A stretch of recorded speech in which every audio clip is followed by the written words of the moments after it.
అధినేత వైఎస్ఆర్ కాంగ్రెస్ పార్టీ అధినేత ప్రధాన ప్రతిపక్ష నాయకుడైనటువంటి వైఎస్ జగన్మోహన్ రెడ్డి గారు వెలుగొండ ప్రాజెక్టు సందర్శన కోసం మన ప్రాంతానికి రావడం జరిగింది.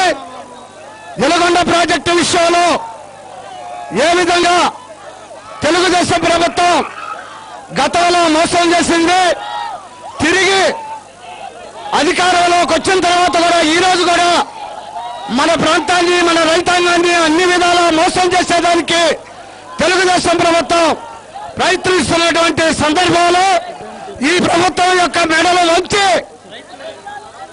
మన వెలుగొండ ప్రాజెక్టు నిధులు కేటాయింపజేసి సత్వరమే పూర్తి చేయించేదానికి మన నాయకుడు జగన్మోహన్ రెడ్డి గారు ఇక్కడికి రావడం జరిగింది. ఇప్పుడు దీనికి సంబంధించి రైతులు ముందుకు వచ్చి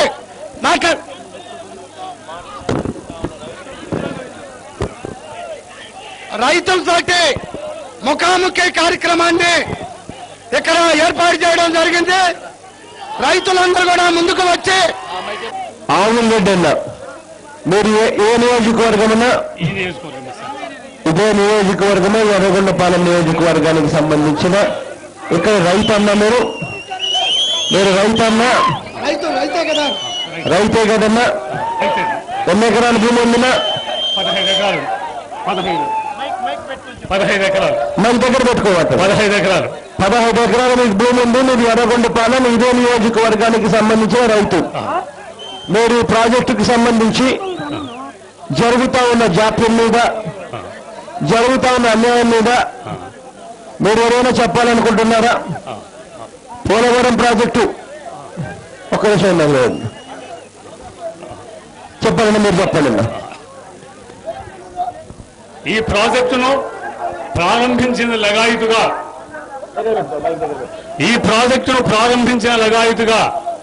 రాజశేఖర రెడ్డి గారు స్వర్ణ హస్తాలతో ప్రారంభించిన లగాయితుగా మేమంతా కూడా చాలా ఆశలు పెట్టుకున్నాం. కారణం ఏమిటంటే అతి త్వరలో ఈ ప్రాజెక్టు పూర్తి అయి ఈ ప్రాంతంలో ఉన్నటువంటి తడి లేనటువంటి భూములను తడిపి సస్యశ్యామలం చేస్తుంది అని.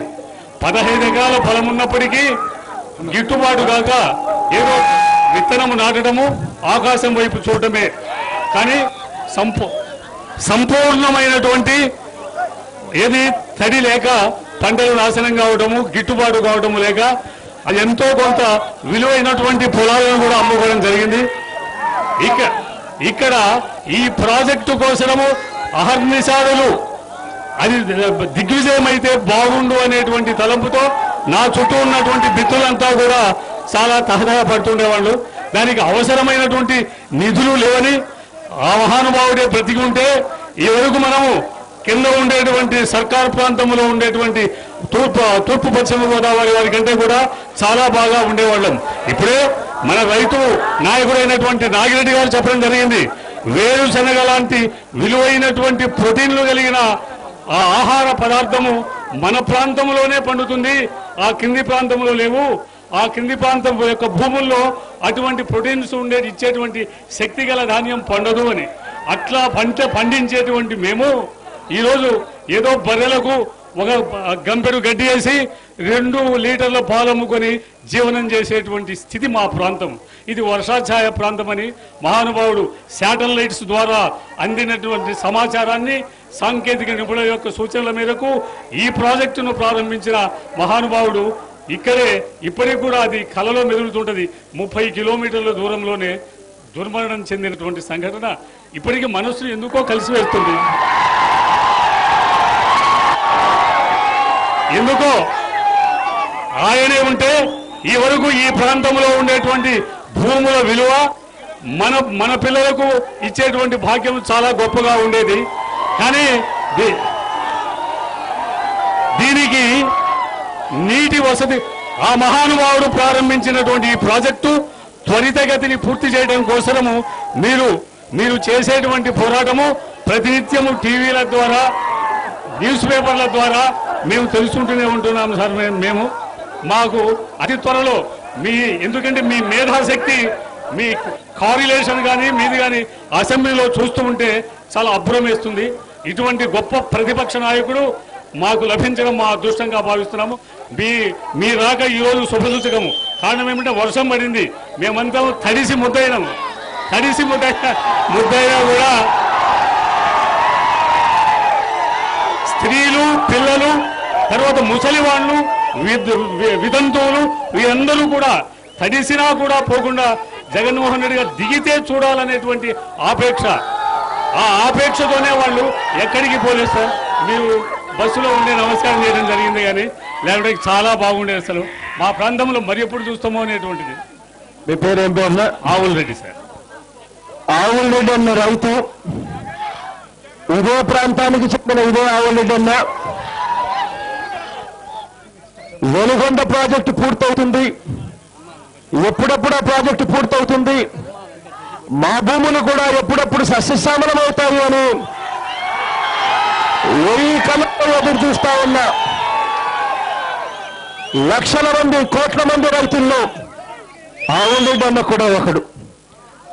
ఇదే వెలుగొండ ప్రాజెక్టు గతంలో ఒక్కసారి 1996 సంవత్సరంలోకి పోతే, ఆ 1996 సంవత్సరంలో ఎంపీ ఎలక్షన్లు వచ్చాయి. 1996 సంవత్సరంలో ఎంపీ ఎలక్షన్లు వచ్చేసరికి చంద్రబాబు నాయుడు గారికి ప్రజలు గుర్తుకొచ్చారు. ఈ ప్రాంతం ప్రజలు వెంటనే ఇక్కడికి వచ్చాడు, వచ్చి టెంకాయ కొట్టాడు, శంకుస్థాపన అని చెప్పి అన్నాడు. 1996 ఎంపీ ఎన్నికలు అయిపోయాయి, అంతే. ప్రాజెక్టు గురించి మళ్ళీ మర్చిపోయాడు. 9 సంవత్సరాలు చంద్రబాబు నాయుడు గారు ముఖ్యమంత్రిగా పరిపాలన చేశారు.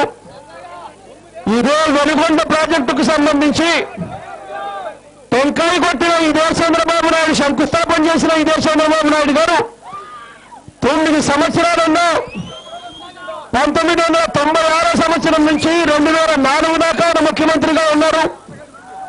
9 సంవత్సరాల్లో ఇదే చంద్రబాబు నాయుడు గారు వెలుగొండ ప్రాజెక్టుకు సంబంధించి ఆయన కేటాయింపులు చేసింది ఎంతో తెలుసా? కేవలం 13.5 కోట్లు మాత్రమే కేటాయింపులు చేశాడు.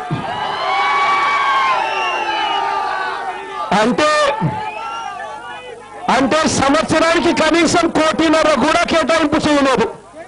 అంటే కనీసం జీతాలకు భత్యాలకు కూడా ఇవ్వని పరిస్థితిలో చంద్రబాబు నాయుడు గారు ఇక్కడికి వచ్చి ఉట్టిట్టి పుణ్యానా ఇవాళ, ఉట్టిట్టి పుణ్యానా ఆనాడు చంద్రబాబు నాయుడు గారు వచ్చి శంకుస్థాపన చేశారు. ఆ తర్వాత ఆ దివంగత నేత ప్రీతమ నాయకుడు రాజశేఖర రెడ్డి గారు ముఖ్యమంత్రిగా ప్రమాణ స్వీకారం చేశారు. ఆ దివంగత నేత ఆ ప్రీతమ నాయకుడు రాజశేఖర రెడ్డి గారు, ఆ తర్వాత ప్రభుత్వాలు అన్నీ కలిపి ఇదే వెలుగొండ ప్రాజెక్టుకు మొత్తంగా 4,500 కోట్ల రూపాయలు కావాల్సి ఉంటే, ఆ దివంగత నేత ప్రీతమ నాయకుడు రాజశేఖర రెడ్డి గారు తర్వాత ప్రభుత్వాలు 3,000 కోట్ల రూపాయలు ఖర్చులు చేస్తే ప్రాజెక్టు ఈ స్థాయిలో ఉంది. ఇక మిగిలి ఉన్నది మరో 1,500 కోట్ల రూపాయలు మాత్రం మిగిలి ఉన్న పనులు. ఆ 1,500 కోట్ల రూపాయలు ఖర్చు చేస్తే ప్రాజెక్టు పూర్తవుతుంది. 4.5 లక్షల ఎకరాలకు సాగునీరు అందుతుంది. 15 లక్షల మందికి తాగునీరు అందిస్తుంది ఈ ప్రాజెక్టు.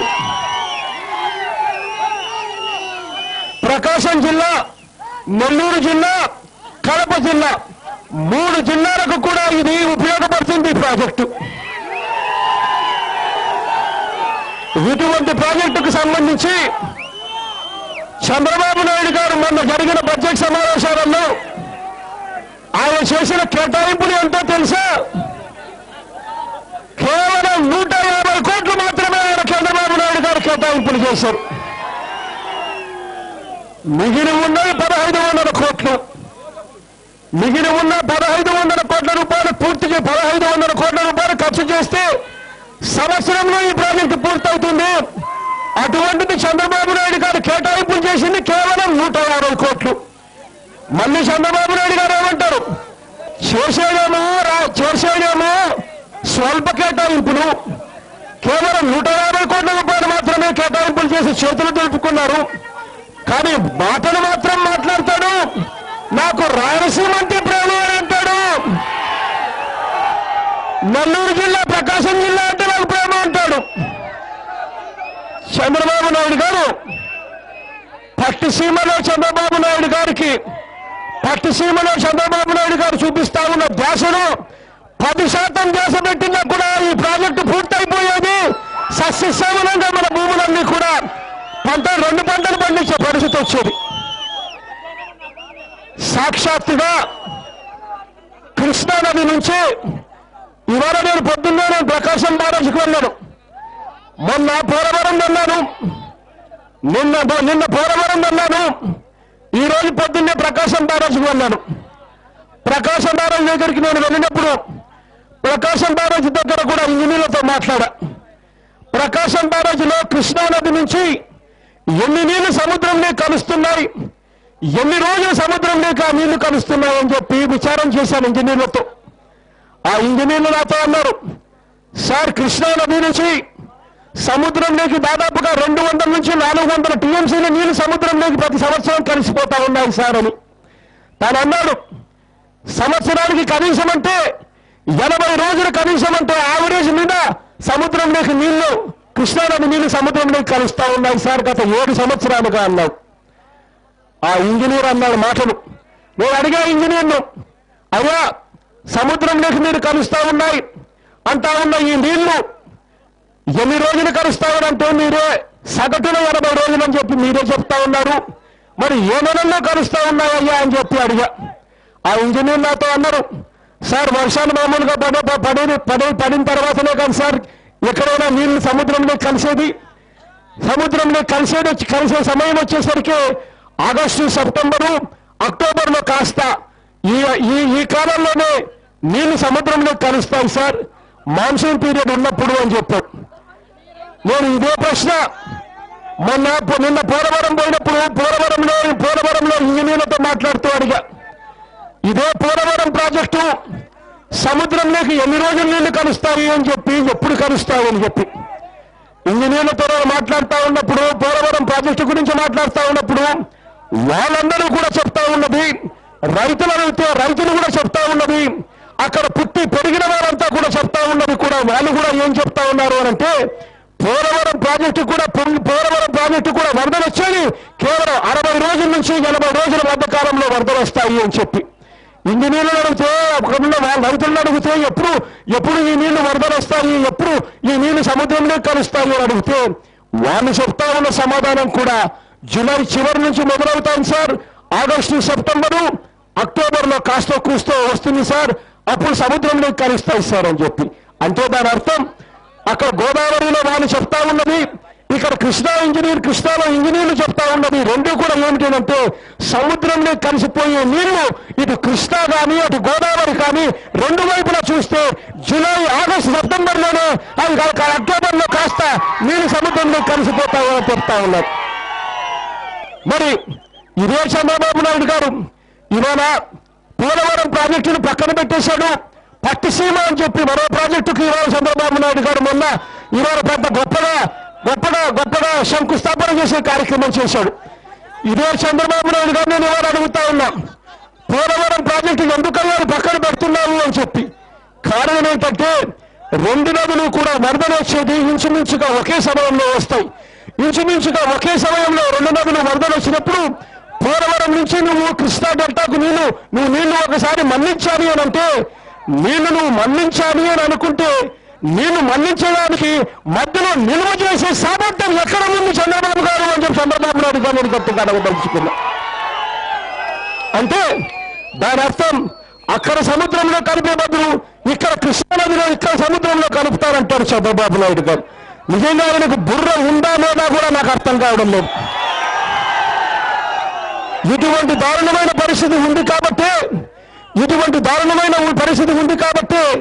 మనకు ఎప్పుడైతే ఆ నదులు వరదలుగా మారుతారో, ఆ వరదలుగా వచ్చే ఆ సమయంలో ఆ నీళ్లను నిల్వ చేయడం కోసమే పోలవరం అన్న ఒక ప్రాజెక్టును 194 టీఎంసీల గ్యాస్ స్టోరేజ్ కెపాసిటీతో పోలవరం అన్న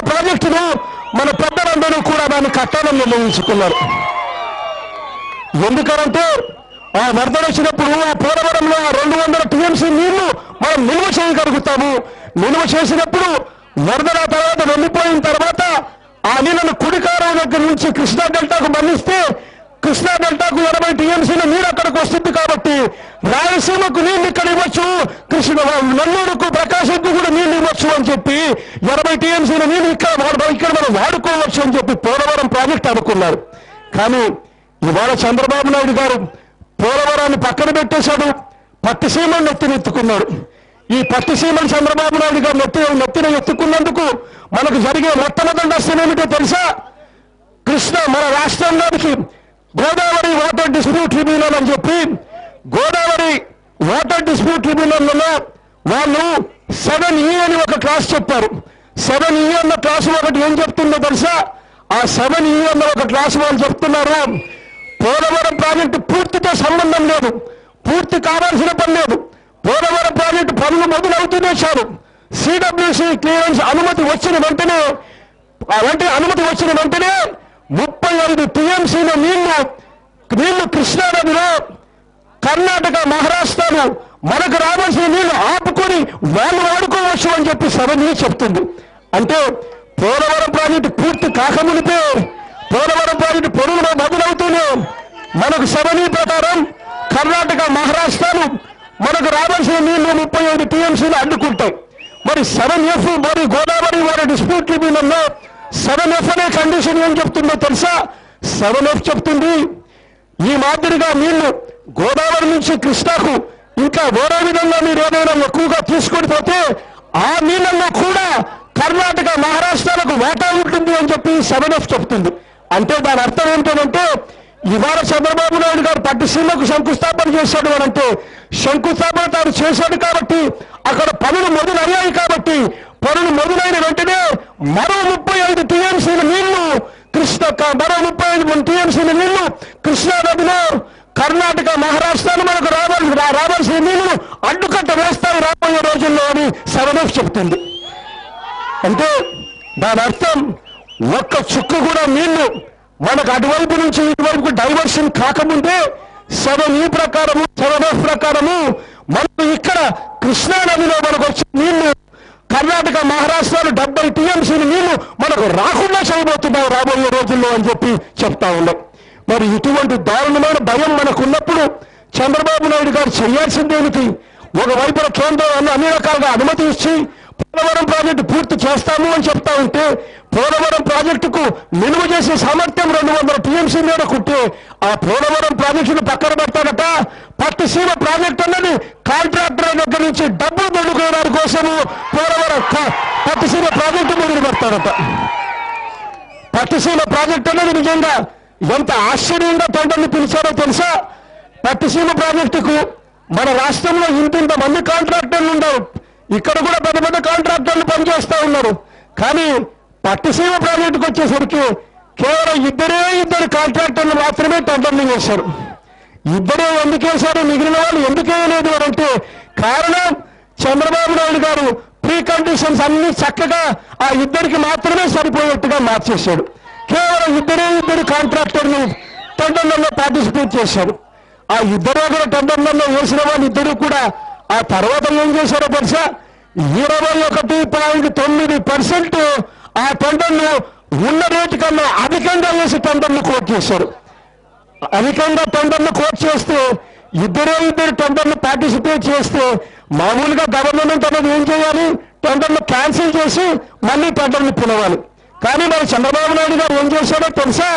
చంద్రబాబు నాయుడు గారు చక్కగా ఈ టెండర్లలో 21.9% ఎక్కువ కోట్ చేసిన కాంట్రాక్టర్కి ఏం చేశారో తెలుసా?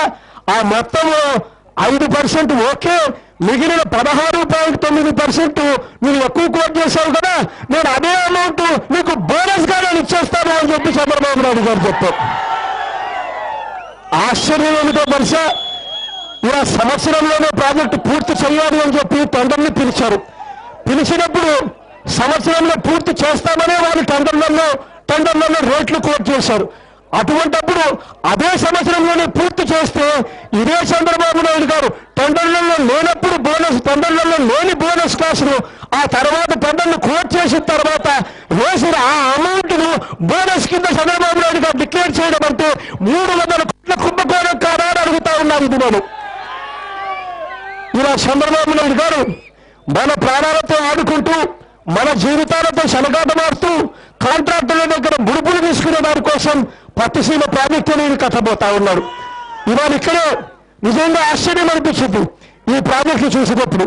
ఈ ప్రాజెక్టుకు కూడా కరెక్ట్ గా పట్టిసీమకు ఎంత కావాలో కరెక్ట్ గా అదే అమౌంట్ 1500 కోట్లు పెడితే 4.5 లక్షల ఎకరాలు సాగులోకి వస్తుంది. అటువంటిది చంద్రబాబు నాయుడు గారు ఇక్కడ కేటాయింపులు చేసింది కేవలం 150 కోట్లు మాత్రమే కేటాయింపులు చేసి చేతులు కడిగేసుకున్నాడు. ఇంకా దారుణమైన విషయం ఏమిటి అంటే చంద్రబాబు నాయుడు గారు పట్టిసీమకు సంబంధించి బడ్జెట్ ప్రవేశపెట్టేటప్పుడు ఎంత డబ్బు కేటాయిస్తున్నాడో బడ్జెట్ లో చంద్రబాబు నాయుడు గారు కనీసం మెన్షన్ కూడా చేయలేదు, కనీసం రాయలు కూడా రాయలేదు. అటువంటి ప్రాజెక్టుకు ఇవాళ 1600 కోట్ల రూపాయలు చంద్రబాబు నాయుడు గారు కేటాయింపులు చేస్తా ఉన్నాడు. అంటే దాని అర్థం ఈ 1600 కోట్లు పట్టిసీమ కేటాయింపులు చేశాను అని అంటే దాని అర్థం ఇక రాబోయే రోజుల్లో మన ప్రాజెక్టులకన్నిటి కూడా కత్తిరించే కార్యక్రమం మొదలు పెడుతున్నాడు అని చెప్పి చెప్పడం చెప్తా ఉన్నాం. ఇవాళ ఇక్కడ జరుగుతా ఉన్న పరిస్థితిని రేపు పొద్దున మళ్ళీ పోతిరెడ్డిపాడు దగ్గరికి కూడా పోతా ఉన్నాం. మేము వైఎస్ఆర్ కాంగ్రెస్ పార్టీకి చెందిన ఎమ్మెల్యేలు అందరం కూడా పోతిరెడ్డిపాడు దగ్గరికి కూడా వెళ్ళి ఇదే చంద్రబాబు నాయుడు గారిని గట్టిగా నిలదీస్తున్నాం.